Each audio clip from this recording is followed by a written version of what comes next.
I'm Samantha Cole, 31 years old, and 3 years ago, I received a gift I never expected would mark the beginning of an entirely different life. When my grandmother, Hazel, passed away, I thought things would unfold like in any American family: a somber funeral, some light tension over inheritance, and everyone returning to their routines. But that wasn't the case. At the attorney's office in Nashville that day, in a room thick with tension and the ticking of a wall clock, the lawyer looked up from the will, adjusted his glasses, and said clearly, "The entire 3.5-acre property in Wilson County, along with a maintenance fund of $48,000, is left to Samantha. Not split, no conditions, just me." I could feel the room shift instantly. My mother, Angela, turned and stared at me like I'd just stolen something precious from her. My father, Martin said nothing, but clenched his hands so tightly the knuckles went white. And my sister, Meredith, let out a cold laugh. Oh, she must have been confused. I didn't respond. Truthfully, I was stunned too. I never imagined Hazel would choose me. She had a small farm that looked like it came out of a painting, where I spent every childhood summer planting seeds with her, watering under the warm southern sun, and listening to stories about bountiful harvests and dry seasons when the earth cracked open. Meredith, on the other hand, would swing by just long enough to snap a check-in photo and disappear in 30 minutes. After the reading of the will, Meredith came close, her voice sharp. "You're not thinking of keeping it, are you? That land's worth over 300 grand now. Splitting it would be fair." I looked her in the eye. "Grandma left it to me because I know how to listen to the land, not to have someone pave it over." A few weeks later, I officially left my job at the advertising firm in Atlanta. Coworkers who once called me creative whispered that I was having a midlife crisis. I moved into Hazel's old wooden house, roof sagging in spots, a rusted wood stove, and weeds up to my knees. But when I stood on the porch and looked across the open field and the tall pines lining the edge, I felt something no city view could offer: real life. I didn't have formal agricultural training, just what Grandma taught me and a few organic farming courses I'd taken secretly on weekends while working in the city. I started by clearing the house, then moved to surveying the soil, taking notes on moisture, light, and plant varieties. I used the maintenance fund to repair the roof, redo the plumbing, and build a small greenhouse. By day, I dug, planted, recorded. By night, I studied regenerative farming, soil microbiology, natural moisture retention, and non-toxic crop rotation techniques. I didn't wear gloves. I wanted to feel the dirt, every grain, every crack. My mom called weekly with the same sarcastic tone. "When are you coming back to a real job?" I never answered directly. I just said, "Everything here is real, Mom." Meredith didn't call at all, but I knew she was watching. Folks in town mentioned seeing her cruise by the property with a well-dressed man in a luxury car, staring out across the land like she was calculating something. I didn't need to ask to know what they were thinking. But I also knew this: I had been chosen, and I wasn't about to let anyone undo that trust. This wasn't just land. It was my grandmother's life, passed down to me, a chance to live for something that truly mattered. I named the farm Willow Rise. At the back of the property stood an old willow tree Hazel planted when she was 17. It still stands, arching its branches like a quiet guardian through the changing seasons. And me? I began planting the very first seeds of my new life. The first 6 months at Willow Rise Farm were full of dust, sweat, and sleepless nights of worry. I learned to live with the sound of wind whistling through old wooden windows, with the bitter cold of winter mornings when I had to hand pump irrigation water, and with the helplessness of seeing an entire bed of lettuce destroyed by pests overnight. It took me nearly 4 weeks just to restore the dry patch of land on the eastern side where Grandma used to grow mulberries. The soil cracked like old scars. I dug through layers mixed in worm compost and mulched with straw to preserve moisture, slowly nursing the land back to life. When the first seedlings, tender purple kale, pushed through the March sun, I nearly cried. And I built my first greenhouse using what was left of the maintenance fund. I didn't hire professionals. It was just me and two kind-hearted neighbors, Carl and Lydia, a couple in their 60s who lived half a mile away. They saw me struggling with measurements and quietly brought over a tape measure and a heavy hammer. "If you're determined to raise something from this land," Carl said, his voice steady, "then we can't just stand by." Each day, I worked from 5 a.m. until dusk. My body changed. No more expensive perfume, no polished nails, just sun-darkened skin, scratched hands, and thick calluses. But I had never felt stronger. That first summer, I brought my early harvest to the farmer's market in Lebanon, just a small table with a few bundles of herbs, baby carrots, and jars of strawberry jam I made from Grandma's garden. I didn't expect to sell out. I just hoped someone would stop. The first person who did was a silver-hailed woman named Marion, the owner of a small restaurant near Old Hickory Lake. She tasted a spoonful of jam and said one sentence: "This tastes like a memory in a jar. I want 5 jars every week." I smiled so hard I forgot to take her money. Gradually, orders started coming in from my own community. A cafe down the street bought arugula for its special salad. A nearby preschool reached out to try weekly fresh produce for their kitchen. I never made a long-term business plan, but everything started to grow the way vegetables do, from the root, slowly and steadily. Every dollar I earned went back into the farm. I built a second greenhouse on the southern edge, expanded the herb section, and began testing vertical towers to save space. I learned to compost, reused rainwater through a simple filtration system I designed myself, and installed solar lights around the main house to save on electricity. I didn't need much. A good set of pots, a few sturdy clothes for wind and dirt, and an old guitar I found in Grandma's shed. Every evening, I strummed simple chords on the porch, watching fireflies flicker over the fields like fallen stars. I lived simply, but not alone. Willow Rise Farm started becoming known among the small organic farming circle in Wilson County. Some came to learn, a few wanted to collaborate on new seeds. I didn't dare call it success, but it was meaningful. My family, though, didn't see it that way. My father, Martin, called occasionally, each time a lecture wrapped in concern. "What are you doing? You walked away from an MBA to grow vegetables?" I replied with a quiet laugh. "I'm planting life, not burning through ad budgets." My mother, Angela, sent real estate listings with notes like, "Just half that land could build you a real house." Meredith? Completely silent. But I knew she was watching. A former friend texted me saying Meredith had just posted a story. Some people would rather hug dirt than open their eyes to opportunity. I didn't respond. No need. Sometimes silence says it all. I didn't know what was coming next, but when I looked across the field of golden mustard swaying under the September sun, that soft, velvety light only Tennessee autumns bring, I felt something money can't buy. The clarity of being right where I'm meant to be. Last winter, Meredith came back. No warning. No phone call.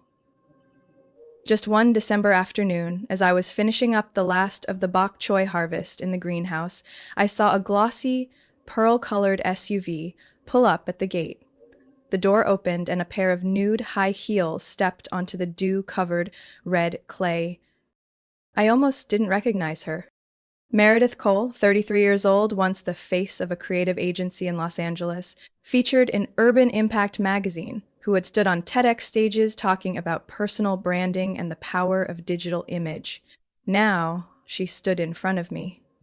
Blonde waves neatly styled like she'd just stepped out of a spa, skin still flawless, but her eyes empty. "Long time no see," I said, still holding a bunch of greens. "Aren't you going to invite me in, or are we going to stand here in 40-degree weather?" She smiled, tilting her head. That voice was still sharp as ever. I led her into the small kitchen, where the scent of pumpkin bread still lingered from the oven. Meredith didn't eat, just sipped a bit of tea and glanced around.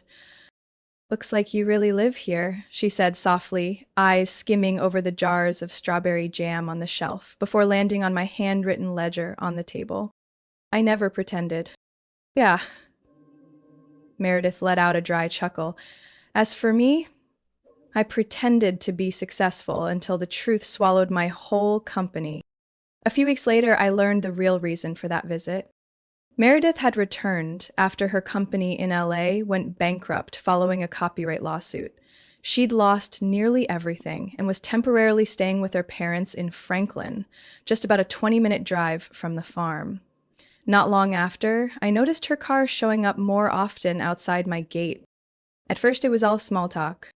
What if you built a few rustic cabins for weekend guests? I know branding folks who could help. I declined, gently but firmly. I didn't build Willow Rise to be a check-in spot.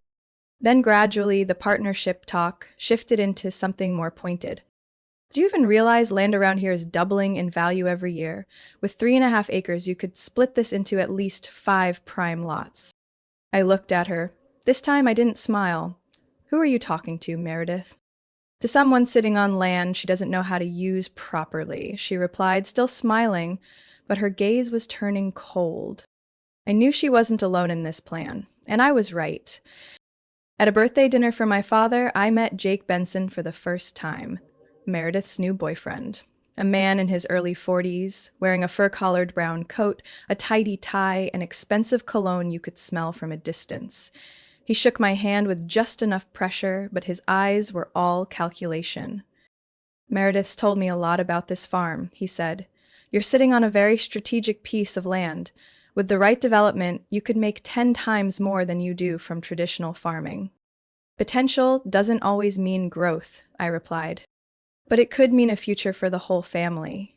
My mother chimed in, topping off Jake's wine glass. I turned to my dad. He didn't meet my eyes, just folded his napkin and said hoarsely, "Don't you think of giving Meredith a share? She's your parents' child, too." I set my utensils down and tapped the rim of my glass. We're talking about Grandma Hazel's land, right? The land she left to me. Clearly, unconditionally notarized and in her will. Understanding a will is one thing, my mother said, voice low but firm. Understanding family spirit is another. I stood up, the air tightening around my throat. I didn't come here to divide land. I came to live what Grandma believed in. If someone sees this land as a commercial opportunity, then I'm sorry, they're in the wrong place. Meredith stood behind me, placing a hand on my shoulder like a stage actress hitting her cue. You should know, Jake has deep ties with the county's zoning board. You won't be able to keep things as they are forever. I turned and met her eyes. I'm not trying to keep anything. I'm trying to protect it. That night, I drove home through the cold mist, heart heavy as stone. I knew from that moment on, Meredith was no longer just a sister in trouble. She was standing with the kind of people who would sketch blueprints over my memories and put price tags on my grandmother's legacy. That Sunday morning began with a text from my mother, Angela. Brunch at the house at 11 a.m., family meal. It's been a while since we were all together. There are a few things to discuss. I didn't like the vagueness. My family isn't the kind that wants to discuss anything on a Sunday unless it's about money, inheritance, or a plan they need me to agree to. But I still went, partly out of respect, partly because I wanted to look directly at whatever was quietly lurking beneath the sweet words. My parents' house in Franklin was exactly the same. New roof tiles, neatly trimmed garden, and the stone wall by the front door still held the wooden plaque carved with "The Cole Family, established 1991. But something felt off. Jake's silver Porsche was parked right in the middle of the driveway, not tucked to the side like a guest. That placement wasn't accidental. Inside, everything was set up like an upscale reception. Crisp white tablecloths, pre-poured mimosas, and a steaming quiche at the center of the table. But what chilled me wasn't the food. It was the leather-bound portfolio lying open in the middle of the table, like it had been waiting for me. Meredith spoke before I even had time to take off my coat. I've got something amazing to share. Jake and I are partnering with West River Group on a luxury eco-development and, trust me, your location is perfect. I looked down at the rendering. Rows of villas with green roofs, faux rustic gardens, and a cobblestone road cutting right through my land. Specifically, the Eastern Garden, where I had just begun expanding the winter herb system. "What is this?" I asked, my voice hoarse with anger but steady. "Whisper Hollow Estates," Jake said, leaning in like he was pitching a business plan to investors. "An environmentally friendly residential community, blending living spaces with light agriculture. You'd keep this house and the main planting area, but the back 3 acres, those should be for the future." My mother chimed in, right on cue, like she'd rehearsed the lines. "You don't need that much land. You live alone, and most of it's just grass. Think of the family. This is how we help Meredith rebuild her life." I looked at my father, Martin, who always chose silence during tense moments. Today was no different. He said nothing, just adjusted his tie and stared into his orange juice, like the answer was floating in it. I closed the portfolio. "Let me be clear," I began, my eyes moving from face to face. "This is not a collaboration offer. This is a pre-drawn, pre-approved plan laid out in the hopes I'll obediently sign off." Jake gave a polite smile. "We believe you're a visionary, and someone who understands family." I smiled faintly. There was no warmth in it. "The problem is, I do see clearly. I see ambition. I see urgency. And I see people hiding behind the word family to justify a blatant land grab." Meredith's tone softened in a strange way. "Sis, I don't want us to be enemies. I just want to share. That land belongs to both of us, no matter what the will says." I said, "No. That land was left to me for a reason, because Grandma knew I wouldn't turn it into $1 million blueprint. I won't betray that trust for a quick profit scheme." My mother stood abruptly. "You're being selfish, Samantha. You're letting personal emotions ruin the entire family's opportunity." I looked at her, feeling something inside me stretch tight. "No, Mom. I'm protecting something sacred, something you stopped valuing a long time ago." Then I turned to Jake. "I'm not selling, not splitting, and I won't be pressured. If you and Meredith think you can strong-arm me, look elsewhere. Willow Rise is not up for negotiation." I walked out before anyone could say another word. The sky was gray that day, clouds hanging low like they might burst. But inside, I had never felt clearer. 3 days after the brunch, I got a call at 6 a.m. from Mr. Hank, the neighbor who lives just past the soybean field next to my farm. "Samantha, something's happening. I saw a truck hauling in a bulldozer onto your land before sunrise. It's your father, and he's not alone." I couldn't speak. My whole body went numb. "I called the police," he added, "but you need to come quick. I'm standing out on the road. I don't dare go in. They've already started." I grabbed my keys, sprinting out while dialing 911 out of my phone. My hands shook so badly. I couldn't fasten the seatbelt. The 18-minute drive from Lebanon Market to the farm felt like I was holding my breath the entire time. When I turned onto the dirt path leading to Willow Rise Farm, the first thing I saw was a thick red dust cloud kicked up by the steel tracks of a bulldozer tearing into the delicate topsoil of the Eastern Herb Garden, the very section I'd refused to give up at brunch. The smallest greenhouse, where I had just started planting spring tomatoes, was crushed. Its aluminum frame bent like a carcass with its bones snapped. The windbreak plastic was shredded, fluttering in the muddy air. My father, Mattia, was operating the bulldozer. Still wearing that old brown coat, his face was tense but unwavering. In the distance, Meredith leaned against Jake's car, arms crossed, no longer hiding her intentions. I turned on my phone's camera, jumped out of the car, and screamed. "Dad, what the hell are you doing? This is my land." The bulldozer drowned out my voice, but he saw me, and he didn't stop. I ran around the side of the greenhouse, trying to get closer for a better shot. Kale rows were flattened, the drip irrigation slashed in sections, water spraying wildly like blood from an open vein. I shouted again, my voice breaking. "You're committing a crime. I have the deed. I have video. I have a witness. I've already called the police." Martine kept going a few more yards, only stopping when the first patrol car sped through the gate, lights flashing. The bulldozer halted in the middle of my purple daisy field, the one I planted to attract honeybees. A tall officer stepped out, voice low and firm. "Cut the engine. Step down now." My father slowly climbed out of the cab, his face pale. He raised his hands, not out of fear, but because he knew he couldn't deny it anymore.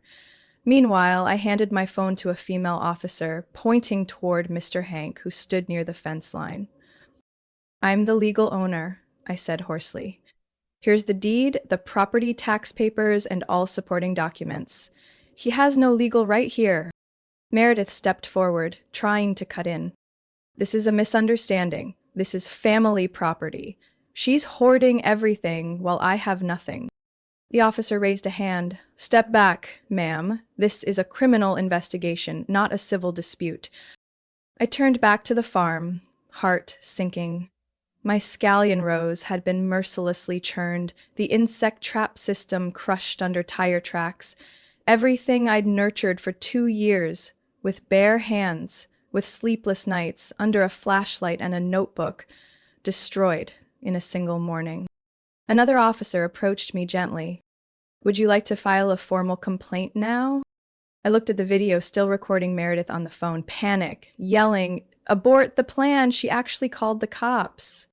I nodded. "I do, and I'm not backing down."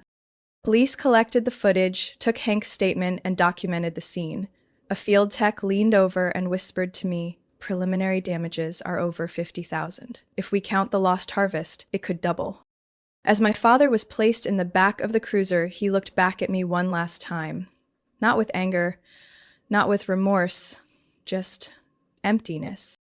I stood frozen in the wreckage, cold wind slipping under my coat, carrying the scent of wounded soil and crushed seedlings.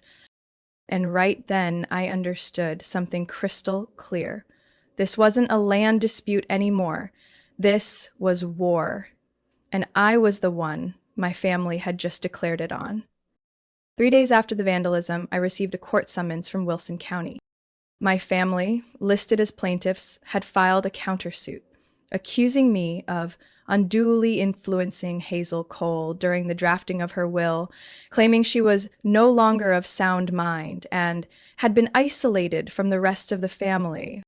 I didn't know whether to laugh or cry.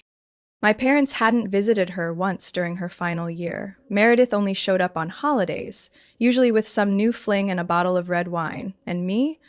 I was there, bringing her favorite herbal teas, listening to her tell stories about every wheat season since 1973, reading letters from the local farming co-ops she stayed in touch with until her health failed. But then I understood. They didn't care about the truth. They only needed something to stall me, a legal tactic, a drawn-out mental and emotional drain. I turned to attorney Marcia Bennett, an estate and inheritance litigation expert, around 50, sharp-eyed with cropped salt and pepper hair and a small recorder always sitting on her desk. After reviewing the file, she looked up. "They don't have any evidence that Hazel lacked legal capacity?" "No. Every document in her will was legally notarized." "Then this is a decoy move. They're hoping to scare you or wear you down before the court rules on the criminal and civil damage claims from the vandalism." I didn't respond. I wasn't afraid of them, but I was tired. Tired enough to not even feel spring creeping in outside the office window. A few days later, while I was inventorying what was left of the irrigation system, a forest green pickup truck pulled up at the gate. An older man in a khaki jacket stepped out holding a small wooden box. "You must be Samantha, right?" "Yes." "And you are?" "I'm Thomas Granger, retired veterinarian, Hazel's last surviving friend." I remembered then. She had mentioned Dr. Thomas, the man who treated her hens during the bird flu season of 2002. She asked me to keep this, told me clearly, only give it to her if she's in trouble over the land. Seems like now's the time. Inside the box was an old fabric-bound journal, frayed at the spine, and a small silver USB stick. I sat down on the porch step, my heart pounding faster than normal. The first page of the journal was written in her familiar hand, slightly shaky but steady. Final spring. If Samantha is reading this, then what I feared has happened. She wrote about how my parents repeatedly pushed to free up the land to sell to developers. She refused. She described how I'd tended to the eggplants in hard clay soil, how I stayed up all night guarding the greenhouse from a storm. She wrote, "Only Samantha understands the soul of this land." The USB held a nearly 20-minute video. She sat in her usual armchair, wearing her old wool coat, the lighting dim but her face unmistakably resolute. I, Hazel Marie Cole, am of sound mind and body. I leave all land and property associated with the farm to Samantha Cole, not out of favoritism, but because I trust that girl not to betray the life here. I burst into tears as she looked directly into the camera at the end. Don't let anyone label greed as progress. Marcia watched the entire video, then gently patted my shoulder. You have what every lawyer wishes their client had. Irrefutable testimony from the testator. This blows their entire claim to pieces. It didn't stop there. Marcia and I combed through regional zoning files. In an old folder Hazel had stored, I found photocopies of a string of emails between Meredith and Jake, printed from her old printer, annotated in her handwriting. Read, filed. The emails revealed Jake had been planning to apply for rezoning the Willow Rise property 3 months before Meredith returned to Tennessee. They even discussed pressuring her out with public and legal force if necessary. Jake's signature was there, clear as day, with his phone number. The next morning, I submitted everything to the court, and for the first time in weeks, I slept through the night. The Wilson County Court held the official hearing on a foggy, bitterly cold Monday morning. I entered the courtroom in a simple brown suit, hair tied neatly back, holding a case I'd prepared with Attorney Marcia for the past 3 weeks. Everything in that case, from the bulldozer video and Hazel's handwritten journal to her recorded will declaration and the leaked emails between Meredith and Jake, was more than evidence. It was the soul of the farm I was fighting to protect. Across the aisle, my father, Martin, sat in a gray suit, looking more polished than usual but clearly exhausted. My mother looked cold, wearing dark sunglasses like she was attending a funeral. Meredith sat between them, hands clasped tightly, while Jake, her private attorney, leaned in constantly to whisper in her ear. The hearing opened with the plaintiff's arguments. My family's lawyer, a graying man named Carl Whitmore, painted an emotional picture. That I had manipulated Hazel in her final days, that Meredith once had a close relationship with her, and that I had subtly isolated her from the rest of the family to seize control of the property. I said nothing, just took notes. The defendant had clear financial motives, he concluded, and the fact that the family received nothing in the estate is itself a sign of injustice. Marcia rose. Then let's begin by defining what exactly constitutes injustice, she said, voice calm but unwavering. Within an hour, she presented the footage I had recorded the day my father destroyed the farm. The bulldozer crushing the greenhouse, my screams, my father yelling that Meredith is the rightful heir. A local officer testified, confirming the arrest and the estimated damages. Next came Hazel's journal. Faded pages were projected on the screen with lines like, "Martin and Angela just want to sell the land. Meredith treats this place like a burden. Only Samantha understands and loves this land like her own blood." Then Marcia inserted the USB and played Hazel's will video. The room went completely still. Hazel's voice rang out, weak but firm. "I leave this land to Samantha, no one else." The plaintiffs clearly began to falter. My mother lowered her head. My father stared at the floor, slowly shaking his head. But what blew the case wide open was what came next. An internal email Meredith had accidentally sent to my business address instead of her personal one. "If we can push her off before planting season, Jake says we can file for rezoning by March. The sooner the better. The backlot could double in value." Their lawyer objected, claiming it was a private message with no legal weight. but the judge overruled, citing clear commercial intent and evidence of attempted deprivation of legal rights. I was called to the witness stand. I spoke about those early harvests, the night spent monitoring the irrigation system, the first customers from the Lebanon farmers market, and how I had once invited Meredith to join the farm's marketing only for her to decline because she didn't want to play country games. Then I looked straight at the judge. I'm not holding onto this land for money. I'm holding it because it's a living piece of my grandmother's legacy. The land was the one thing she couldn't carry with her when she passed, so she left it with me, and I have no right to betray that. The family unraveled when the judge called Meredith to testify. As soon as she sat down, she lost composure. She always got everything, Meredith burst out. Grandma always praised her, trusted her like I didn't exist. So now that I finally have a chance to take something back, why not? She plants a few rows of lettuce and thinks she can keep the whole estate. The judge banged the gavel. Are you admitting your motive was financial gain?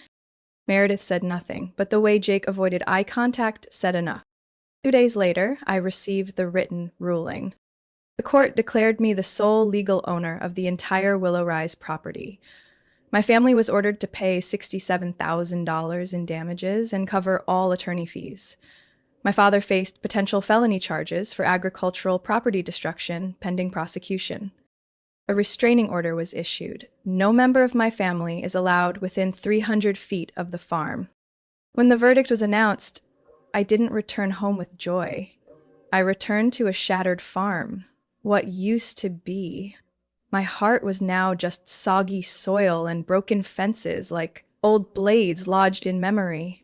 But spring waits for no one, and the land, even when torn apart, carries an instinct that cannot be killed. Rebirth. 3 days after the trial, the first truck pulled up to the gates of Willow Rise.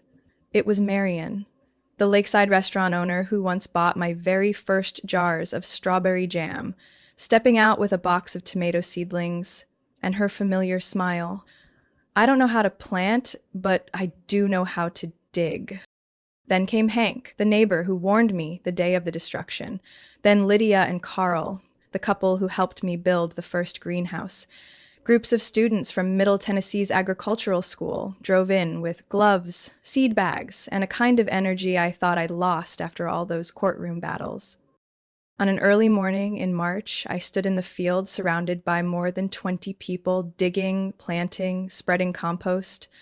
I hadn't invited them. They came because they felt part of this, not because of the land itself, but what the land stood for: sincerity, connection, and justice. I used the settlement money for 3 things. First, I rebuilt the entire irrigation system using solar power. More water efficient, drought resistant, and easy to maintain so locals could learn from it. Second, I rebuilt the greenhouse with stronger materials: galvanized steel framing, dual layer thermal plastic, and year-round growing potential. I named it Hazel House in memory of my grandmother, and as a reminder to myself, nothing is more resilient than a will planted in love. And the third thing, which still brings a lump to my throat, I established the Hazel Seedling Scholarship for first-year agriculture students facing financial hardship, but passionate about sustainable farming.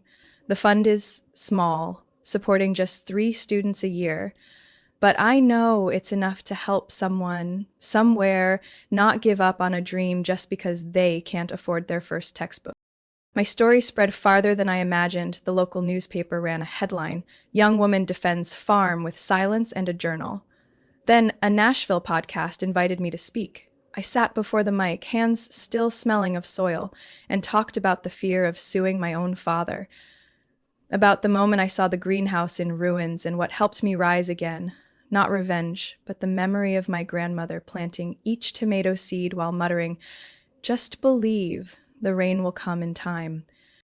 Willow Rise Farm wasn't just rebuilt, it became a gathering place for people who shared the same values. Every weekend, I opened the gates to the community, no fees, no fences, just a small wooden sign that read, "All who love the land are welcome." Kids ran through rows of sunflowers. Students took notes on how I used vinegar and baking soda instead of chemical treatments. A young couple asked if they could hold their wedding beside the old willow my grandmother once planted. I used to think I had lost everything when that bulldozer hit, but it turns out I only lost the illusion that family always protects you. What I gained was something far more precious, a family built on trust and choice. Meredith? I haven't seen her since, but through a mutual contact, I heard Jake resigned from the real estate firm after the media scandal. Meredith moved to Florida and opened a small flower shop. Maybe she's starting over, in her own way. My father received a suspended sentence and was ordered to complete 6 months of community service. He hasn't called.